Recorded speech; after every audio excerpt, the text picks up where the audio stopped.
And so now you hear me talking, and you don't see me. You see the screen and hear me talking. And so here's the graph of g of x, and we want to sketch the image. So the word image means the new graph after the following translation.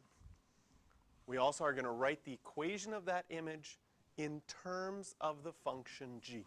So another thing that we're going to often talk about while we're doing our examples is when we're introduced to new terminology, mathematical terminology that comes up in questions, we're going to talk about what that means. So we're going to find out what does it mean to write it in terms of the function g, and then we also want to state the domain and range for each of these graphs. So I'm going to do part A in blue. We want to translate this graph 4 units to the left. So we notice on our red graph that we already have 4 key points. So all we need to do is take each of those 4 key points and move it 4 units to the left. 1, 2, 3, 4.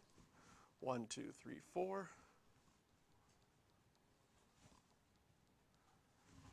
And once we have those, we can connect them.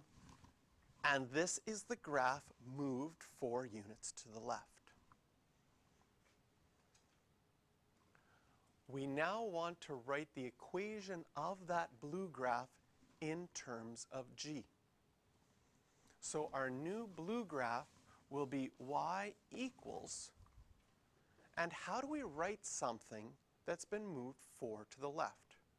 Is that something that happens inside the function or outside of the function? Inside of the function. And our function was g of x, so to write that inside of the function, we will need to write x plus 4 inside of the function. And remember that that plus 4 means that that graph has been moved 4 to the left. Now for our blue graph, it asks us to write the domain and the range. I will show you this with both notations, but if you were asked to write domain and range on an exam, you could pick which notation you wanted to use. Now remember, our domain is our x values. Can you see that in our blue graph, our smallest x value is here at -5, and our largest x value is at 2? So in set notation, you would write that as x is between -5 and 2. In interval notation, you would use square brackets to say both the -5 and the 2 are included. And the interval means it starts at -5, always your smallest value, and goes to 2, your larger value. So for our range are our y values. Our smallest y value is 2. Our largest y value is 5.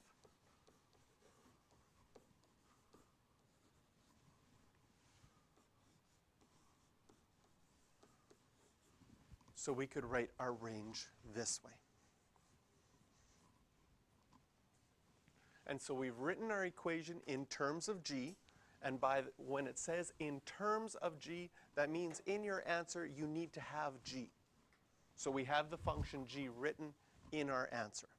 Sometimes you'll get questions that say in terms of x. Then you have to make sure your answer has x's in the answer. That's what that means in terms of. But it's often a command or something in equation that students, you listen to it in class, you go, okay, that makes sense, and then you get to your quiz and you're like, I don't remember what in terms of means.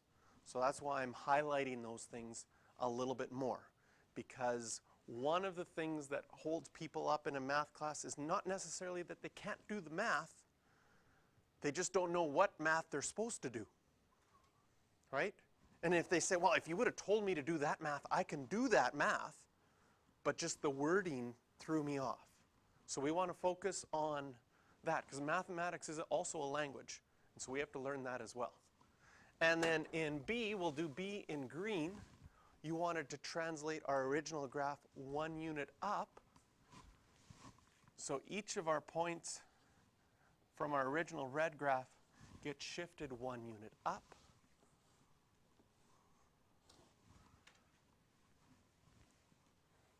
And so for part B, our equation in terms of g, now moving things up and down happen outside of our function. And so we get g of x, and then outside of it, we'd write plus 1.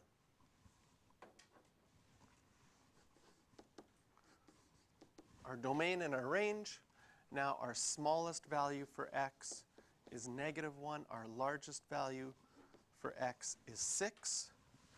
That's in set notation. In interval notation, -1 to 6.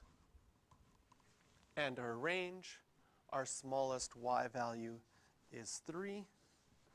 Our largest y value is 6.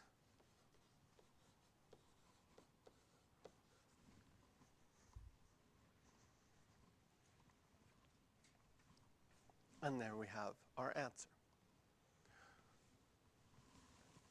After we're done a question, what I will list for you is questions in the homework that you can do for practice.